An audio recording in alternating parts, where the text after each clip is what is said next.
Ustaz, boleh nggak sih kalau kita umroh bawa anak kecil?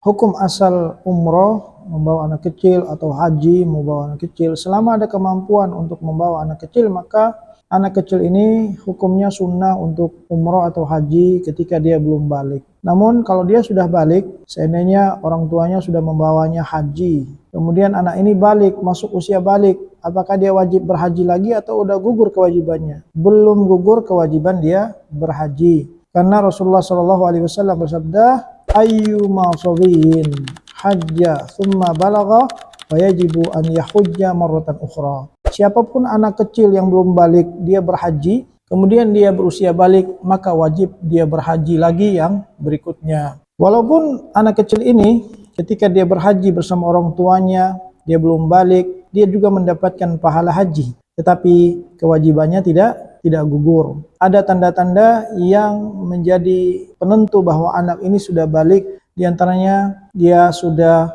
tumbuh bulu kemaluannya misalnya, atau dia mimpi basah, atau dia memasuki usia 15 tahun, atau jika wanita dia haid, ini tanda kalau dia haid atau menstruasi, dia sudah memasuki usia balik. Barakallahu fiik.